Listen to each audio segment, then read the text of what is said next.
Kita komunitas Aktoridia Padang Panjang dalam bincang naskah.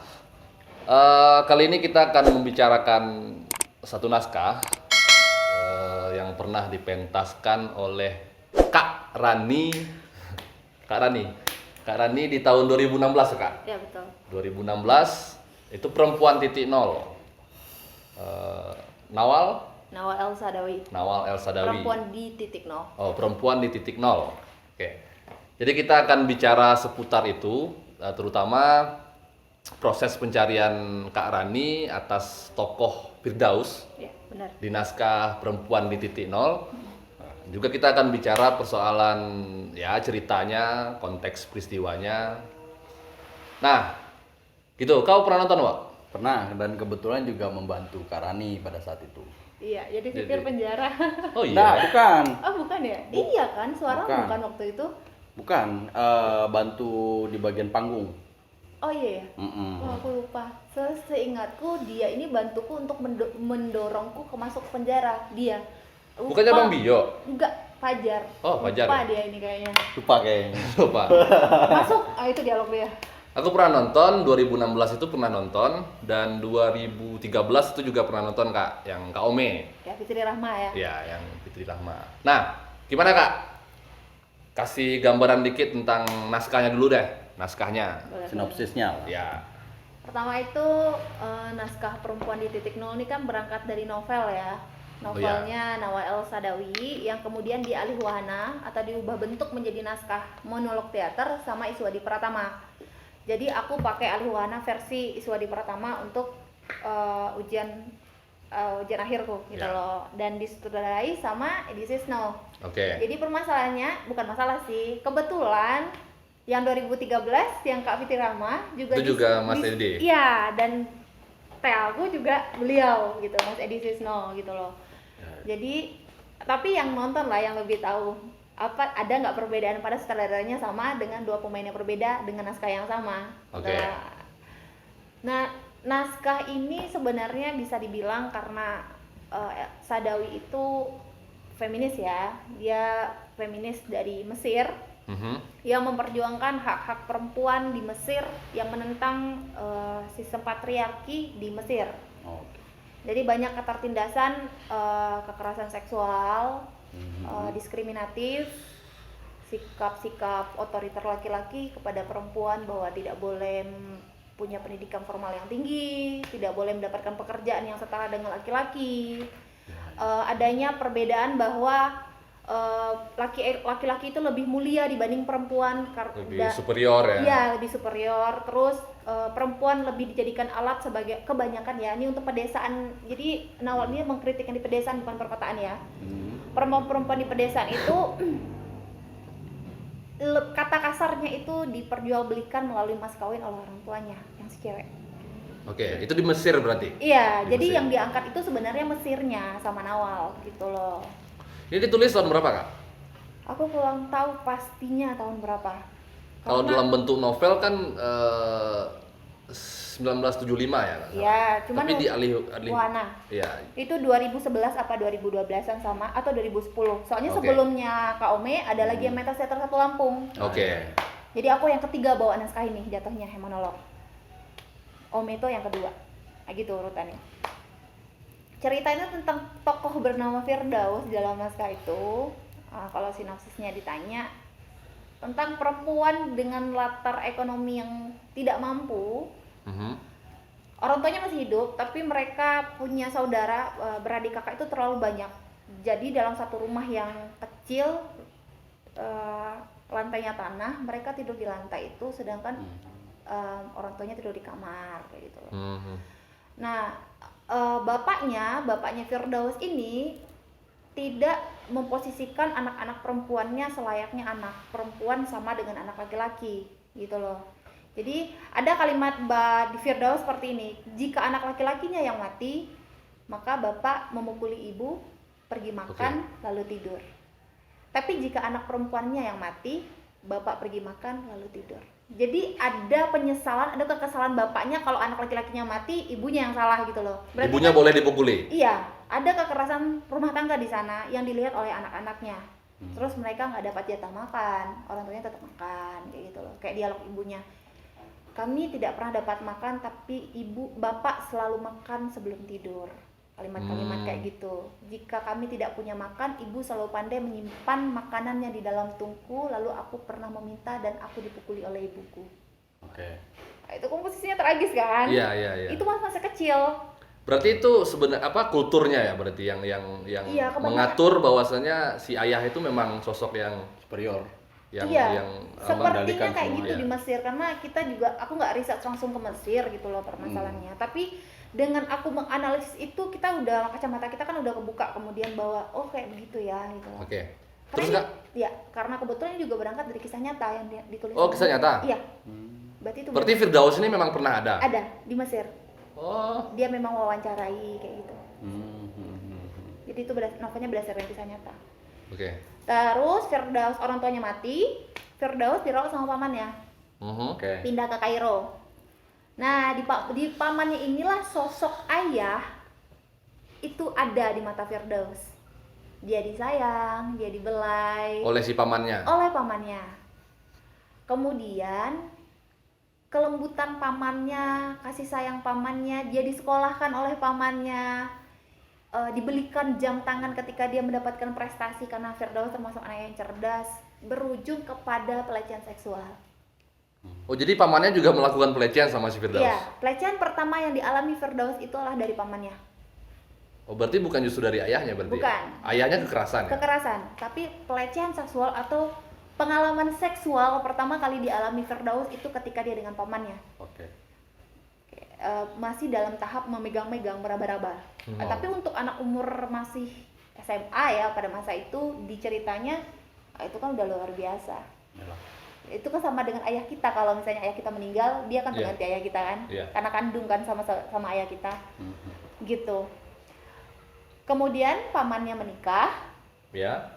lalu pamannya ini punya istri dan istrinya tidak suka dengan Firdaus. Oke. Gitu loh. Maka kemudian timbullah niat si istrinya pamannya ini untuk menikahkan Firdaus dengan Syekh Mahmud. Temannya siapa itu? Syekh Mahmud ini orang kaya di Mesir, berusia 50 tahun dengan bisul yang tergayut di dagunya Iya, untuk iya. dinikahkan dengan Firdaus.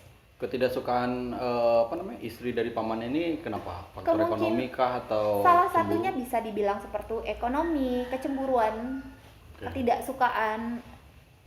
Kayaknya posisi perempuan itu kemudian juga didiskriminasi oleh perempuan itu sendiri gitu loh aku ngelihatnya. Oke. Bahkan tidak hanya laki-laki saja yang mendiskriminasi, bahkan si perempuan sesama dia juga saling mendiskriminasi gitu loh. Itu kacamata aku ya. Ya.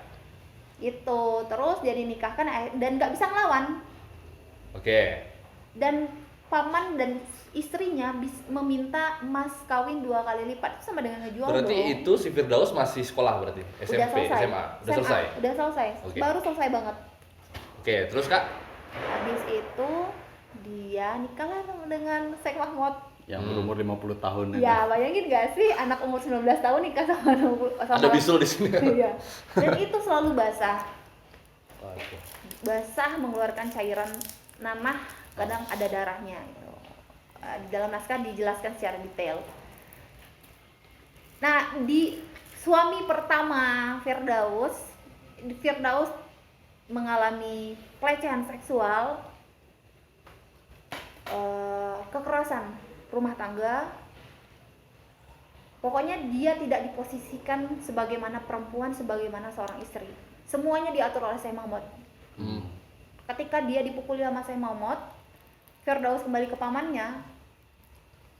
Perkataan pamannya di sini membuktikan bahwa otoritas laki-laki itu atau patriarki itu memang begitu tinggi di Mesir. Dia suamimu, maka dia berhak untuk memukulmu. Itu kata pamannya? Iya, kira-kira seperti itu. Aku Oke. pun begitu. Kalau sisiku salah, aku berhak memukul dia, memarahi dia gitu. Jadi seolah-olah bahwa Itu sudah lumrah gitu Kak ya hal yang biasa gitu Ya. loh. Itu seolah-olah perempuan itu juga harus menerima hal itu gitu loh. Ya tapi Firdaus tidak seperti itu, dia nggak menerima hal itu, akhirnya kabur. Kabur dari Syekh Mahmud? Iya, kabur. Oke. Dia tidak bercerai secara resmi, dia kabur karena udah nggak tahan. Nah, kabur terus gimana Kak? Ke? Ada seorang laki-laki yang menemui dia. aku nih lupa nih urutannya juga nih. Syarifah dulu atau siapa ya? Pokoknya aku memerankan hampir 15 karakter di situ. Satu karakter utama, 14 karakter imajiner. Oh gitu. Aku nggak Perasaan si Sarifah itu kalau nggak salah di pertunjukan kakak kan itu dia terakhir jadi pelacur kan? Iya, dia udah jadi dia menjadi pelacur di Sarifah gitu loh. Ah. Aku lupa antara Bayomi atau Fauzi. Bayomi menemukan dia. Oh ya, Bayomi. Boyomi dulu. Bayomi menemukan dia. Dirawat sama Bayomi, dikasih sayang, apa segala macam. Ujung-ujungnya ketika Firdaus minta kerja, aku ingin kerja gitu loh. Karena aku nggak enak dengan tanggapan tetangga sekitar bahwa tidak baik perempuan sama laki-laki yang belum menikah tinggal satu rumah, kata Firdaus. Itu alasan Firdaus, sebaiknya aku kerja. Di situ langsung ditampar sama Bayomi, langsung ditinju. Hanya karena permintaan itu? Iya, dasar kau gelandangan, bla bla bla, dengan kata kasar lainnya. Firdaus dikurung di dalam kamar, dipaksa melakukan hubungan seksual dengan beberapa temannya Bayomi juga. Waduh. Parah ya. Itu udah kebayang kan dong tekanan psikologisnya gimana, semakin ketekan kan. Habis itu dia punya kesempatan untuk meminta tolong di jendela, akhirnya dia kabur. Dia kabur, dia bertemu dengan polisi. Polisi ini pun juga melakukan pelecehan seksual pada dirinya. Oh ya, ketika pas saya nonton lagi itu dia nggak dibayar ya? Iya, dia janji mau dibayar aja. Tapi nggak dibayar ya? Nggak dibayar. Disitulah dia bertemu dengan Sarifah. Oke, Sarifah itu yang Germo, bukan? Ya, bukan Germo sih, yang memperkenalkan bahwa kamu punya nilai. Oke, yang bahwa kamu bisa menghasilkan uang gitu. Yang mengajak dia ke dunia pelacur gitu ya? Iya, Sarifah lah orang yang pertama memberikan kesadaran bahwa kau harus memberi nilai untuk dirimu sendiri gitu loh. Oke. Disitulah dia mulai menjadi pelacur, tapi belum sukses ya, masih jadi pelacur yang kerja sama si Sarifah gitu loh. Habis itu dia kerja, bertemulah dia dengan seorang laki-laki yang langganan dia bernama Fauzi. Terus? Fauzi ini jatuh cinta sama Firdaus. Sama Firdaus, karena dia cantik ya? Cantik. Iya, dia pasti cantik lah, cantik, sensual, pokoknya the best lah. Terus Fauzi ini berusaha untuk menyadarkan si Firdaus bahwa dia itu dimanfaatkan sama Sarifah. Kamu itu dimanfaatkan secara fisik, dan uang yang kamu terima itu sebenarnya lebih banyak daripada itu, tapi dipotong sama Sarifah. Jadi Fauzi memberi penyadaran itu gitu loh.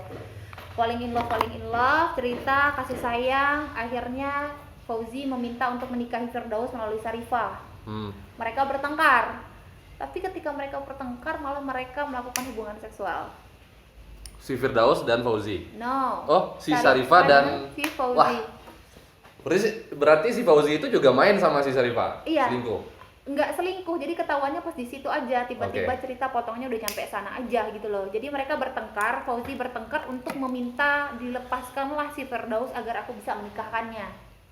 Mereka bertengkar, malah ujung-ujungnya melakukan hubungan seksual. Dan Firdaus mendengar itu dari balik biliknya.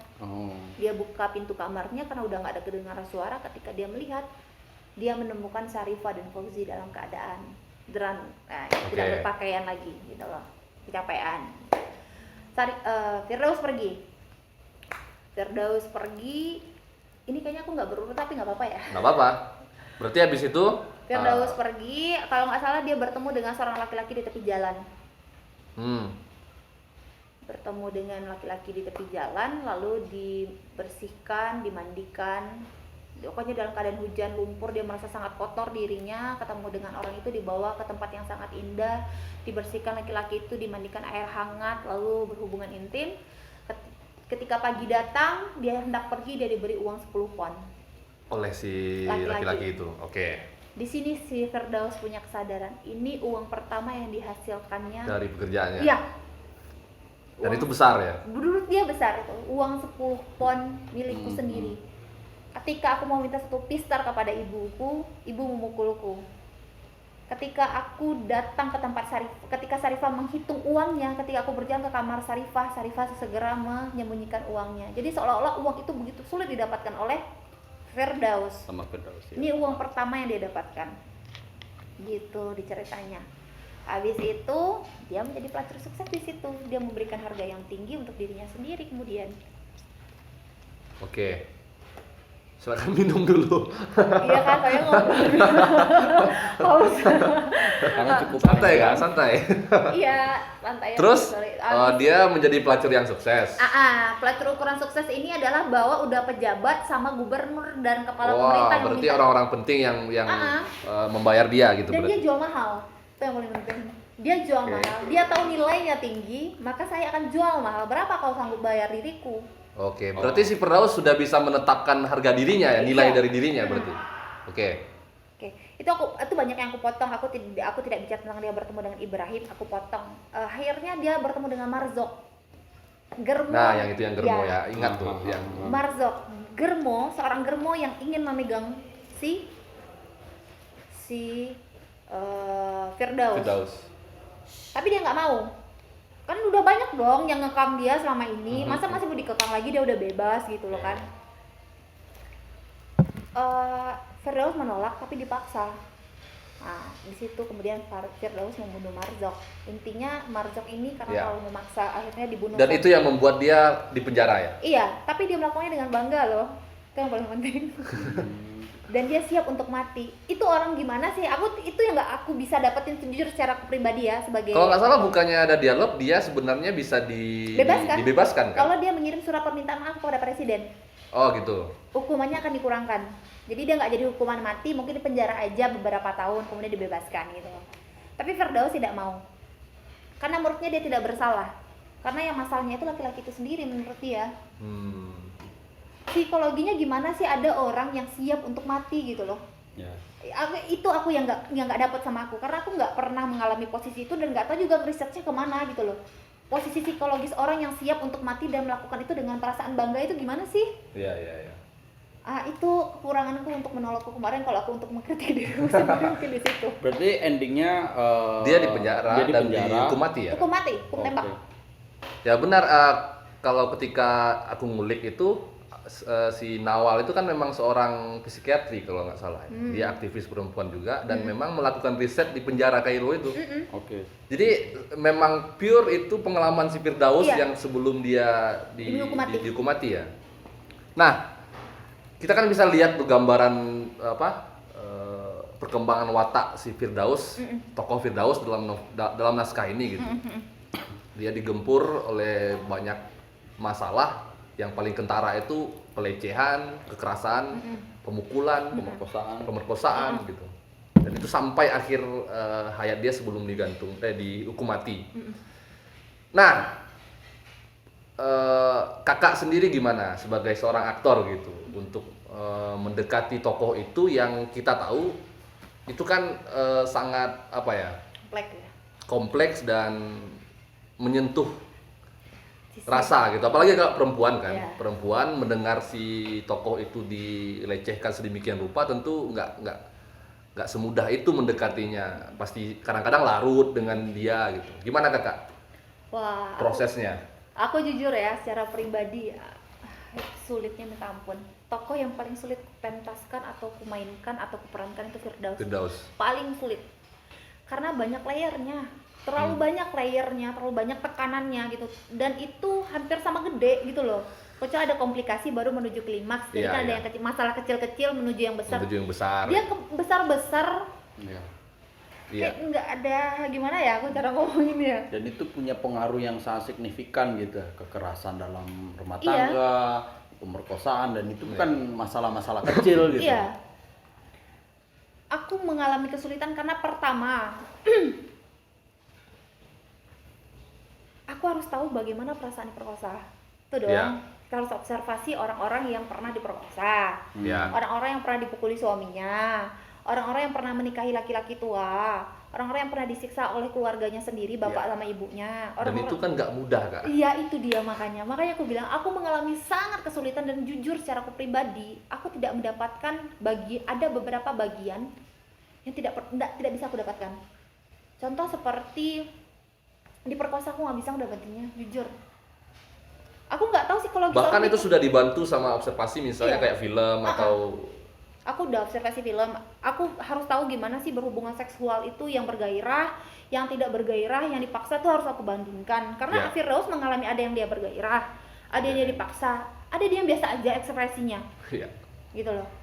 Hubungan seksual aja dia punya 3 tahapan itu gitu loh. Aku harus nonton dulu film untuk itu gitu loh. Karena aku harus tahu ngelihat perempuan yang merasa tersiksa. Kan ada perempuan, Firdaus ada yang merasa tersiksa ketika melakukan hubungan seksual. Iya. Contohnya dengan Syekh Mahmud. Dia merasa, ditindih iya, di dia merasa tersiksa. Ketika dengan Bayomi dia merasa nyaman. Ya. Ketika dengan polisi dia diperkosa, dia terpaksa, kalau nggak dia dimasukkan ke penjara, gitu loh. Ketika dengan laki-laki pangeran Arab yang hampir dia bunuh itu, dia merasa bahwa ya udah enak. Ya. Padahal udah nggak ada rasa. Iya, Iya. bayangin loh, udah nggak ada rasa loh. Terus gimana Kak? Proses pencarian Kakak kira-kira dimulai dari apa? Aku pertama itu flashback dulu. Ya, Flashback hal-hal yang paling bisa aku dapatkan dari diriku, pengalaman pengalaman diri. ya. Ah, ah. Oke. Aku cari yang paling dekat dulu gitu loh. Saya kayak dikhianati oleh temanku sendiri. Ya. Nah, itu aku bisa ngedapetinnya kan. Dia dikhianati oleh Sarifah sama Fauzi dong gitu Iya, loh. iya. Putus cinta. Firdaus pernah mengalami sangat jatuh cinta dengan Ibrahim, tokoh Ibrahim. Ya. Terus tidak diberi makan. Aku pernah mengalami, keluargaku tidak makan juga soalnya, jadi aku mengalami hal itu gitu loh. Terus perasaan putus asa. Perasaan putus asa, udah mau ngapain lagi nih gitu loh. Mati oke, nggak mati juga nggak tahu juga gitu loh. Iya. Perasaan-perasaan kayak gitu. Paling aku dimulai dari pengalaman paling kecil dalam Personal hidup. dulu berarti Iya. ya. Ketika udah dapetin itu, dibantu oleh Mas Edi juga waktu itu, aku dituntun sama Mas Edi untuk nonton Blue Film waktu itu. Karena paling banyak isinya itu sebenarnya gitu loh. Kalau dilihat banget ya. Kan kita visual kan soalnya Iya, kan. iya. Ya, pertunjukannya hampir itu terus. Hampir semuanya seperti Iya. itu kan, Jar. Itu udah berusaha untuk diminimalisir tuh sama Mas Edi. Tuh, aku disuruh nonton Blue Film untuk membedakan karakter seperti apa, perasaan atau hasrat seperti apa yang timbul oleh Firdaus ketika dia melakukan hubungan seksual dengan laki-laki. Iya. Tuh. Mas Edi menuntut aku untuk bisa membedakan itu. Ada berapa semuanya? Tuh. Habis itu setelah nonton Blue Film, aku disuruh nonton film bukan nonton film, observasi. Nonton video-video wawancara orang yang pernah diperkosa. Oke. Di YouTube kan banyak ya. gitu loh. Penyintas Ah. korban kekerasan itu Ah. akan ada wawancaranya. Aku disuruh nonton orang yang mengalami kekerasan secara seksual di rumah tangga, orang yang wawancara perempuan-perempuan yang pernah diperkosa, beberapa orang berkali-kali kayak gitu. Aku disuruh nonton itu, bahkan ada yang pernah dia koma dan bangkit lagi terus dia cerita kayak gitu loh. Aku disuruh nonton seperti itu. Observasiku hanya bisa sampai situ, Jar. Bang. Aku tidak bisa jauh daripada itu. Itu kenapa kemudian ku akui jika permainanku terlalu bersih, ya. Terus Kak merasa berhasil Tidak. memerankannya? Tidak. Tidak. Tidak. Itu kan monolog ya, monolog. Ya. Kakak tidak hanya menjadi Firdaus, Iya. tapi juga kadang-kadang menjadi si Bayomi juga kan, si pamannya, Iya. si ayahnya. Ya. Terus siapa lagi Kak?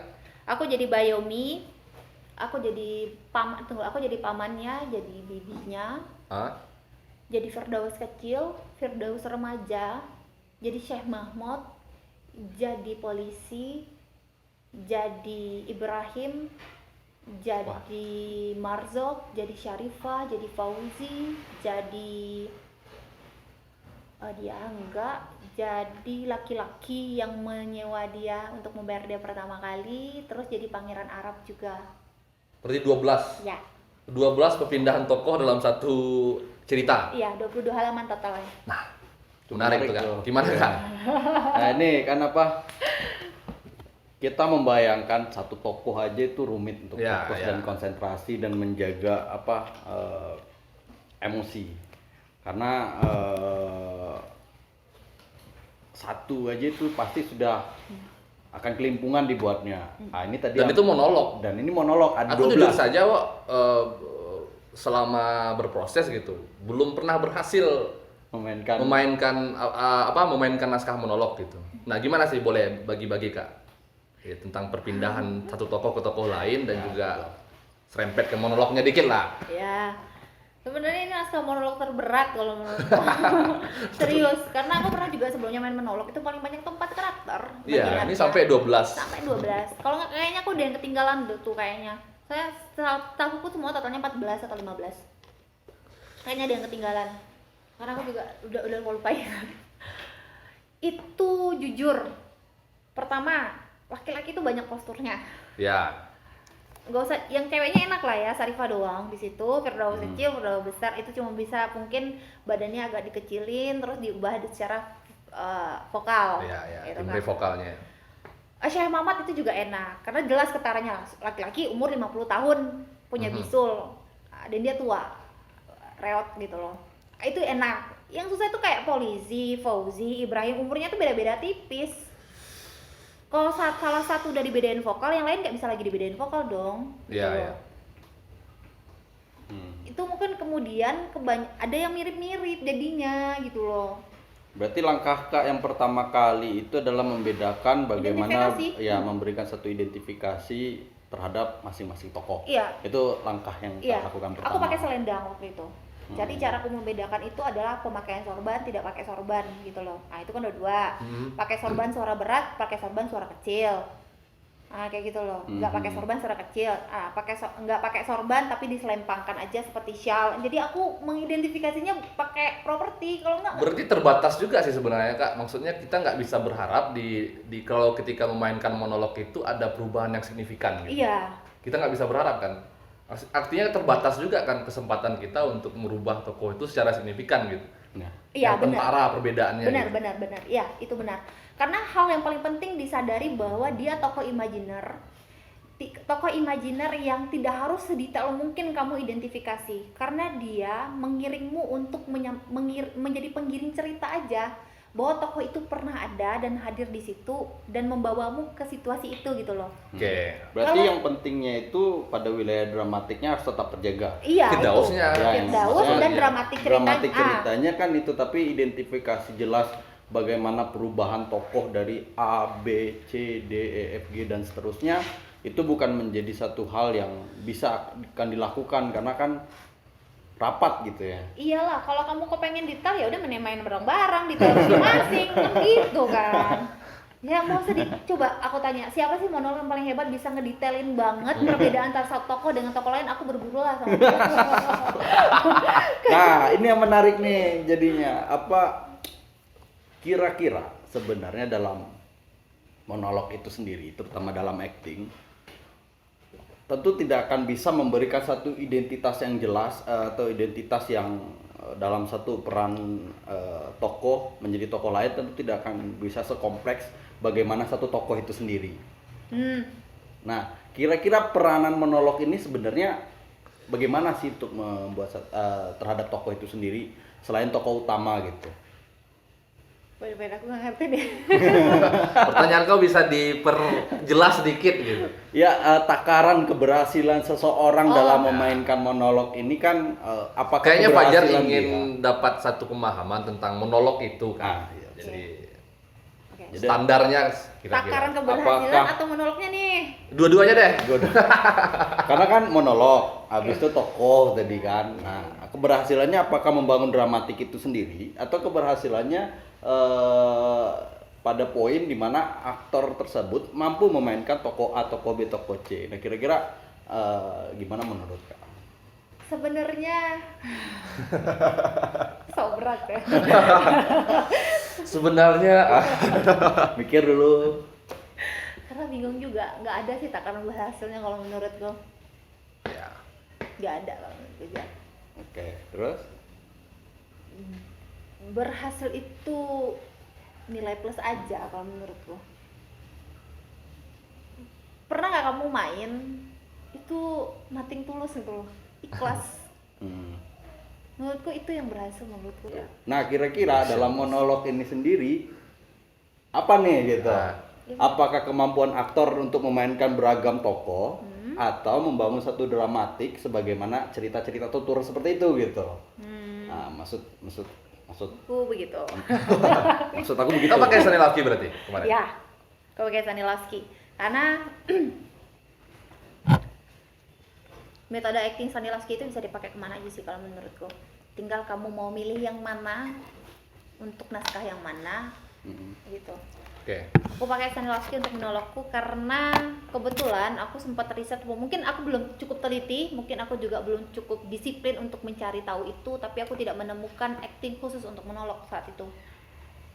Gitu loh. Jadi aku memutuskan untuk menggunakan Stanislavski untuk Firdaus karena illusion of reality yang dibilangin Fajar itu lebih bisa diwujudkan untuk naskah itu dibanding aku misalnya pakai tubuh atau merhot atau apa-apa gitu. Karena dia naratif kan, bertutur seperti yang dibilang Fajar tadi. Jadi harus menghasilkan katarsis kepada penonton kemudian gitu loh. Bahwa penonton harus mengalami peristiwa pensucian terhadap dirinya ketika dia menonton pertunjukan itu. Aku juga tidak bisa bilang bahwa metode acting Stanislavski kemudian menjadi hal yang tepat untuk itu gitu loh. Karena ada seperti perpindahan tokoh. Itu gimana itu? Karena Stanislavski nggak bicara itu masalahnya. Stanislavski bagaimana kita meng-create itu building karakter gitu loh. Nah masalahnya syarat karakter itu apa sih sebenarnya? Nah, kan kita nanya itu lagi kan gitu loh. Tapi kemudian ketika kita baca naskahnya Firdaus monolog, maka yang jadinya karakter itu kan cuma Firdaus doang. Ya.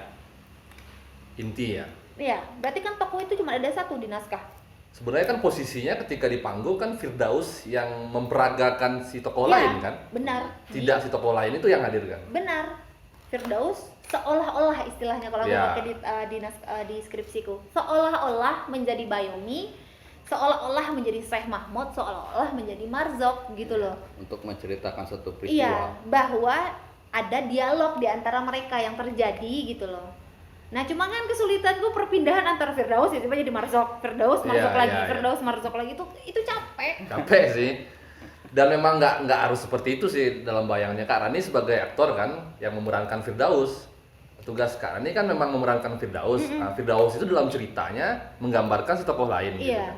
Berarti kan tokoh lain dalam bayangan si Firdaus sebenarnya yang hadir. Benar, tapi ini kesadarannya di dalam naskah Firdaus itu sadar bahwa dianya itu lagi ditonton. Iya. Nah, itu loh kesulitannya bahwa dia memang cerita ini bukan dia lagi pura-pura menceritakan dirinya, tidak, tapi memang bertujuan untuk menceritakan. Namaku Firdaus, katanya ke arah penonton. Sebentar lagi aku akan dihukum mati. Loh, kalimat itu langsung dilontarkan itu kok kepada penonton. Jadi itu cerita memang benar-benar Firdaus mau ceritain itu ke orang banyak gitu loh. Dibikin sama Iswadi gitu loh. Karena kakak Iswadi kan yang edit. Yang Ali Wahana kan itu gitu. Nah, kalau untuk monolog itu sendiri karena baru ya. Karena baru makanya dibagi. Ya, karena itu wilayah yang baru ya untuk kampus tercinta. Dan aku juga pada saat itu kesulitan untuk mencari monolog itu apa. Ada yang bilang solilog, ada yang bilang seperti pidato juga mirip-mirip, ada yang bilang dia juga one man show. Ya kesulitan jujur secara pribadi karena ada nggak sih term khusus gitu kayak kita bicara realisme adalah bla bla bla bla. Ada ismenya.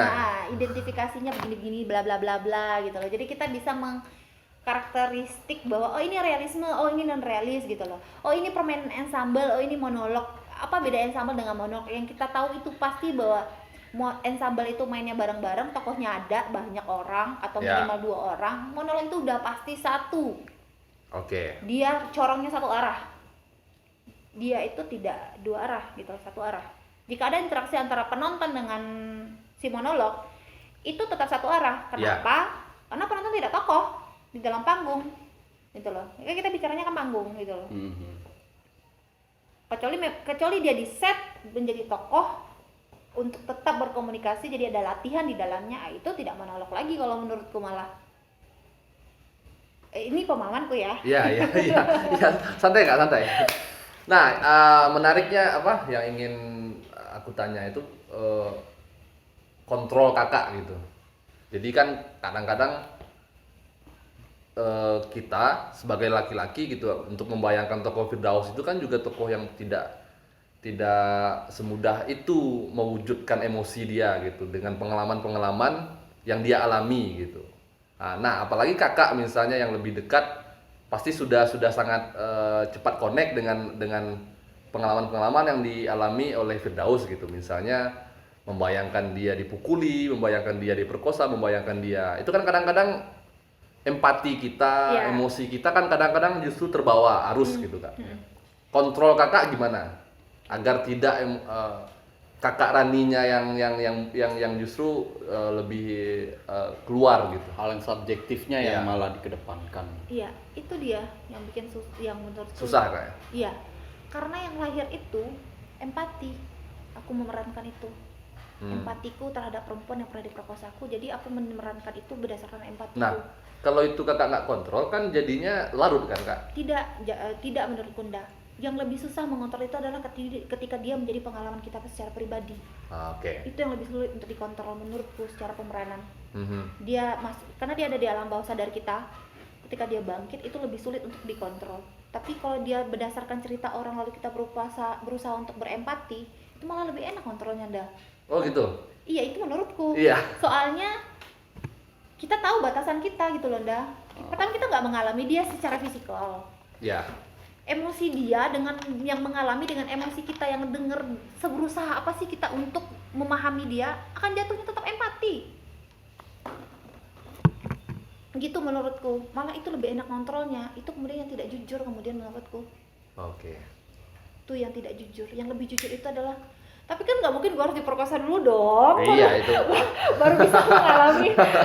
Atau gua harus nikah dulu. Pada saat itu kan gua belum nikah, harus nikah dulu, nikah sama laki-laki tua. Nah itu yang bikin susah Stanislavski itu menurutku. Tapi kan sebenarnya ada jembatan ya. Ya, Itu yang menurut tawa imajinasi. iya. Yang- Benar itu kamu. Itu yang bisa membayangkan bahwa situasi itu benar-benar terjadi. Iya, benar kamu tuh. Magic if. Pengandaian itu ya? Pengandaian bahwa itu benar-benar terjadi tapi tidak kuat. Aku jujur secara pribadi tidak kuat menurutku. Tidak sekuat ketika aku benar-benar ditampar oleh bapakku. Menurutku begitu. Ini misalnya kayak pengalaman Fajar kan pernah tertarik dengan tokoh-tokoh psikologistik gitu. Iya. Ketika dia memerankan si Svetlana Vidov, Mm-mm. itu kan Fajar dorongan personal dia itu mengemuka kak gitu. Iya. Dia seolah-olah memang, aduh, Ini aku. nggak enak jadi aktor ini aku ya. Iya. Nah gitu. Jadi hal yang di atas pentas itu bukan lagi Svet, Iya. tapi aku. Iya. Menjelma menjadi Fajar gitu ya. Benar. Menjadi bagian Nah, dalam itu kan diriku. susah membatasi itu gitu.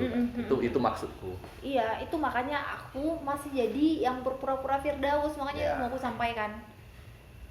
Itu bukan Rani mau menjadi bagian dari Firdaus. Ada bagian dari Firdaus yang begitu menyakitkan menurutku yang nggak bisa sampai sama aku. Ketika aku baca naskah itu aja aku sudah mengkat diriku, ini nggak bisa Nggak ini bisa, bagian ini nih. Aku nih ada bagian yang misalnya contoh yang paling aku kesulitan itu adalah ketika dia diperkosa rame-rame sama temennya Si Boyomi. Fauzi. Oh Fauzi. Itu loh, dia disayang habis itu dikurung terus teman Fauzi boleh menindih dia gitu loh. Itu nggak terima aku, dan ketidakterimaanku jatuhnya empati jadinya gitu Iya, loh. iya. Hal subjektif akhirnya timbul kan Iya, pada saat itu. gitu loh, kesakitan seperti apa sih yang harus dia alami gitu loh. Yang kedua yang tidak bisa aku mampu adalah ketika membunuh itu loh, membunuh dengan pasti gitu loh. Kan pernah nonton kan, Iya, ada iya. orang yang membunuh dengan membabi buta karena saking Iya. emosi. Jadi dia tuh bunuh itu dengan pasti gitu loh. Satu, Kayak nggak punya dua, beban nih. Iya, tiga, bener udah mati belum? Empat gitu loh. Meyakinkan diri bahwa dia belum mati, dicolok gitu, bukannya cak cak cak cak, bukan gitu loh. Nggak brutal gitu Iya, kayak. nggak brutal, tapi memang pasti. Itu aku nggak bisa ngebayangin tuh, Jar, sulitan aku. Dan itu yang paling sulit itu adalah mati dengan bangga. Menarik nih mati dengan bangga. Mati. Ini loh, Mati ketawa. Kalau kita singgung sebelumnya naskah Less Justice, Ya, ada satu tokoh yang sama, yang namanya yang bangga juga mati. Ivan Kalihayer. Bahkan dia dengan PD-nya menyatakan cepat bunuh saya karena semuanya sudah selesai bagi saya. Iya. Waduh. Apa yang selesai baginya? Apa yang selesai bagi Firdaus sehingga dia bisa mati dengan bangga itu loh? Filosofisnya Iya. apa sih? Aku Ya, maknanya ya. Makna deh, makna. Anjir nih orang parah banget. Yang Gitu loh. kalau di dalam buku pemberontakan, kalau saya tidak salah, ada Albert Camus menjelaskan bagaimana persoalan si Ivan. Kenapa pada akhirnya dia mati dengan bangga. Di situ di tulisan itu terakhir dia bilang bahwa, tapi ini kan dalam konteksnya Ivan ya. Ketika dia menganggap bahwa hidup ini sia-sia atau nihil gitu. Dan ketika dia sampai pada titik itu dan dia sudah menyelesaikan tugas dan tanggung jawabnya untuk menghancurkan para kerajaan-kerajaan Tsar yang sangat tirani, represif dan lain-lainnya, dia mati, dia bangga karena dia telah mengalahkan nihilisme itu sendiri. Nah, itu katanya. Tapi kalau yang aku baca kok di konteks Firdaus itu justru Kebalikannya. ya, Firdaus seperti sebenarnya itulah kemerdekaan dia, itulah kebebasan dia gitu. Bahwasanya dia sebenarnya tidak pernah merasakan kebebasan, bahkan ketika dia jadi pelacur merasakan kesuksesan gitu. Justru kebebasan dari dominasi itu juga tidak sepenuhnya hadir bagi dia gitu. Maka sepertinya yang benar-benar membebaskan dia dari ketertindasan itu, dari dominasi itu ya kematian. Iya. Itu kenapa dia bangga. Iya. Kalau aku lihat ya. Tapi kemarin cukup berhasil sih, Kak. Maksudnya kita jadi penonton itu juga bisa nyampe gitu pesannya, nyampe gitu pengalaman-pengalaman yang dialami oleh Firdaus gitu dan masuk dalam pertunjukan itu. Ya akhirnya kita dapat satu sinopsis, gini ternyata iklim yang tidak ramah bagi Firdaus gitu, yang dalam hari ini perempuan kan sebenarnya yang dia ingin representasikan kan. Iya benar, emang perempuan. Itu pertunjukannya kalau nggak salah berapa, Kak? Sejaman ya? Jam lebih. Lebih ya? 2 jam ya? Nggak nyampe, Nggak sejam sampai. 45 apa sejam 30-an lah. Nah, Dan Kak naskahnya- proses selama Sekitar 6 bulan lebih. 6 bulan. dan naskahnya panjang lagi. Itu sebulan 2 bulan itu menghabiskan untuk analisis ya, observasi. Atau langsung masuk itu dibarengi dengan langsung praktek. Oh enggak, aku 2 bulan itu pure baca naskah doang. Oke. Analisis naskah Reading doang. dulu ya? 2 bulan full. Sebulan kemudian habis itu aku itu belum masuk dramatic reading ya. Aku baru dikasih tontonan sama Mas Edi. Baru masuk itu dramatic reading sama Bu Yala selama 2 bulan. Jadi emang benar-benar megang panggung itu cuma sebulan. Oke. Ini Kak mau tanya nih. Ya, ya. Sabar. Sabar-sabar. Aku nggak kemana-mana. Kira-kira tokoh Firdaus ini pada akhirnya mempunyai dampak terhadap kepribadian kita sendiri atau enggak menurutnya? Berdampak. Dan Setelah kira-kira pertunjukan? setelah Iya. pertunjukan itu dan akhirnya itu menjadi satu memori, atau itu memori kelam gitu, bahwa pada akhirnya sering mengalami satu ketakutan atau delusi atau yang lain-lainnya. Itu kira-kira apa yang Kak hadapi sesudah memainkan tokoh tersebut?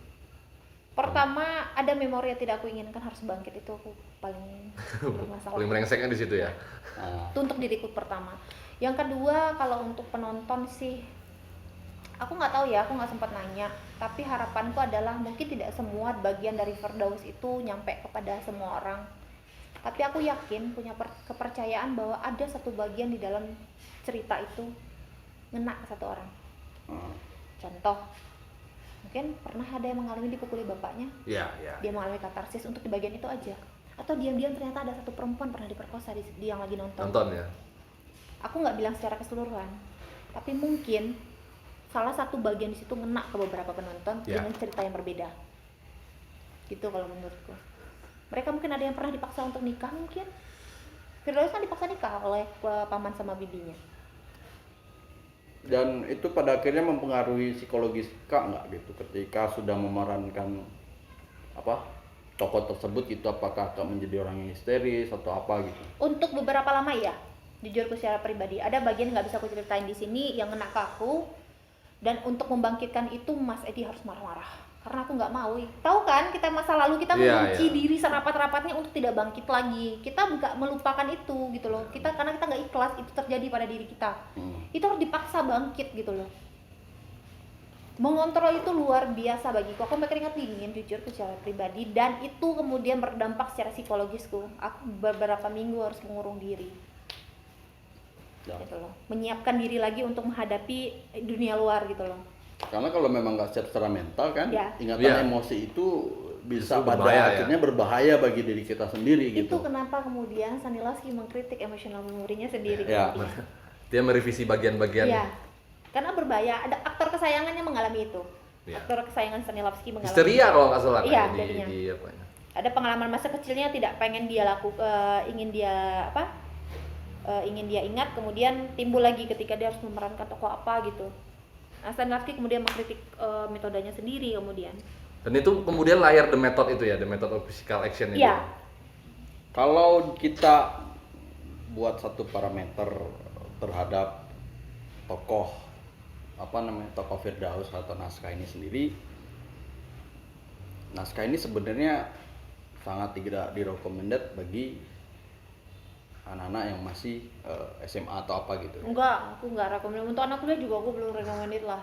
Aku lebih percaya dengan aktor yang sudah terdidik secara mental. Itu kenapa inner truth atau mentalitas yang kuat gitu loh. Itu penting kemudian menurutku untuk mementaskan atau Naskah ini ya? memerankan tokoh-tokoh gitu loh naskah. Bahkan lihat Justice sendiri pun aku nggak rekomend itu kalau orangnya masih labil kok. Ya. Ya itu dia banyak bicara tentang persoalan politik. Iya, dan makanya itu lain-lainnya aktor tuh agak harus berat. cerdas Iya. secara emosional, secara intelektual kayak gitu loh. Nah kalau dia tidak punya itu bahaya, karena itu naskah yang sangat berbahaya menurutku. Kalau secara struktur dramatiknya nih, naskah monolog ini gimana nih Kak? Alurnya, terus peristiwanya, gimana nih kira-kira? Selera aku nih ya berarti ditanya. Struktur dramatik dalam naskah itu sendiri. Karena menurutku ini kan Iswadi yang ngapain kan? Terlalu tegang Jar. Ya bukan itu maksudnya struktur dramatik itu kayak kira-kira alurnya linear atau apa gitu. Flashback kan flashback ceritanya. Tapi kalau ngomongin dramatiknya, dia kayak ngasih pause penonton untuk bernafas gitu loh. Iya, menurutku. iya, Itu memang makanya iya. aku bilang tegang tadi. Aku nggak suka. Dari awal udah tegang ya, Kak Iya, ya. awal aja adegannya dia udah bilang mau mati kok. Sebentar nggak- lagi aku kita akan nggak dijemput katanya. dikasih nyantai dikit dulu, Iya. masuk adegan dulu, cerita dulu, pengantar dulu. Tapi udah blast pengalaman Langsung blak habis udah dilecehkan. Dan capek, Kak. Capek dong, lecehkan seksual, habis itu dinikahin, habis itu diginiin, nggak dikasih pause. Jadi memang kayak novel itu dipadetin banget. Akhirnya yang mainnya capek, yang nonton ikutan capek gitu loh. Karena kamu mau nggak nonton ditekan terus kan capek tuh, gue perlu napas gitu loh. Parah mulu ya. Itu mirip sama si Sniper. sniper. Nah, kalau seandainya aktor itu tidak peka, tidak mencari ruang-ruang yang tepat, kapan harus marah dan kapan harus marahnya ke dalam atau kapan harusnya santai untuk berbicara tapi tajam, yang ada nanti adanya bablas ya Iya, semuanya. dan teriak aja jadinya. Marah sampai akhir ya. Marah sampai akhir. Iya itu makanya susah itu naskahnya. Kayaknya Iswadi ada pertimbangan, ini kritikku aja sih sebenarnya, kurang mempertimbangkan bahwa harus ada jeda di dalam karena represi Firdaus itu sendiri kemudian kalau misalnya cuma dihadirkan 3 aja misalnya itu udah cukup dalam menurutku. Ini semuanya dihadirkan. Apalagi monolog ya kasusnya Iya. gitu. Soalnya tidak ada ruang dia untuk berjeda, untuk Iya. keluar atau in atau out gitu Iya. dalam pertunjukan. Jadi ya butuh fisik yang baik. Nah, itu bagaimana Kak ngakalinya tuh? Aku pakai relaksasi sama yoga. Oke. Itu menarik tuh. Apa kaitannya antara relaksasi yoga dan juga pertunjukan monolog yang hampir 1 jam lebih? Aku membayangkan 8 halaman aja itu sudah cukup lelah gitu. Iya, Lelah. 22. Dan itu bisa hampir 1 jam itu, 45 menit. Itu di penjara kan latarnya? Iya, penjara Mesir. Aku nggak ubah latar, tetap ada suara azan gitu. Aku pakai nih, kalau kita marah, kita tertekan, tubuh kita nggak respon dong, ikutan tegang ya, atau keringat dingin, atau urat kita naik gitu. Agar dia tidak terlalu capek, makanya aku pakai yoga, karena yoga itu capeknya nggak terlalu berasa seperti kamu nge-gym gitu loh.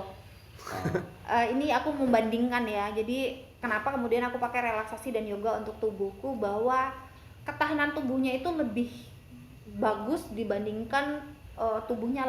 Kalau aku pakai pelatihan tubuhnya aku lari, karena aku pertimbangan aku mau nolong sendiri 22 halaman kira-kira hampir 2 jam. Ini kayaknya aku nggak mungkin mencapein badan, cuma latihannya itu cuma lari terus pemanasan, kayaknya nggak cocok kayaknya kalau menurutku. Aku harus yoga perlahan tapi stabil, tubuhku stabil gitu loh, nggak terlalu capek tapi emosinya tetap stabil, tubuhku tetap stabil. Itu yang pertama kali ku didik gitu loh. Jadi tegangnya tuh nggak langsung tegang gitu loh.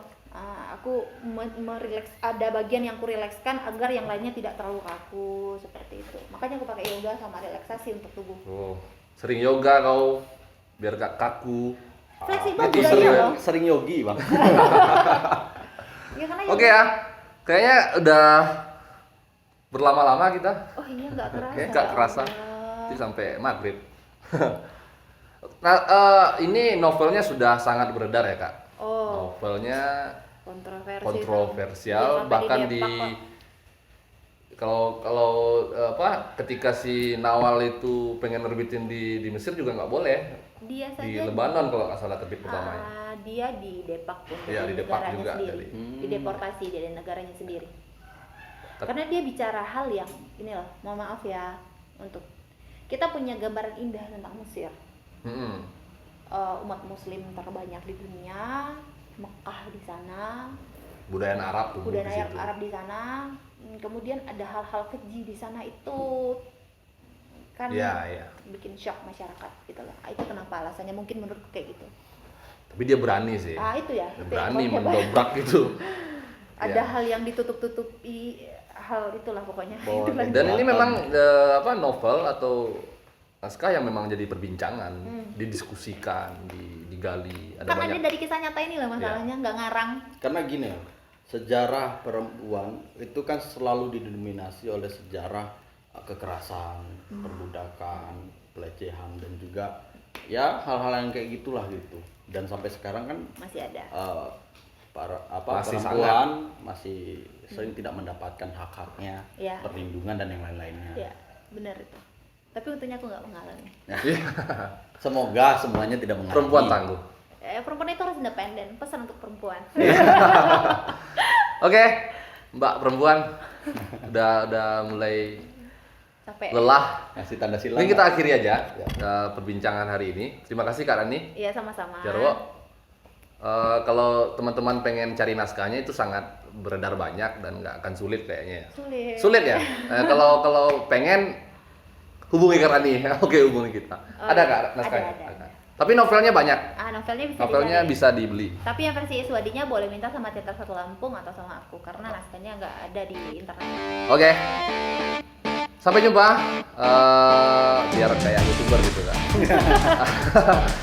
Jika kalian suka konten ini, jangan lupa di like, di subscribe, dan disebarluaskan ke dunia akhirat ya. Dunia dan akhirat. Sampai jumpa.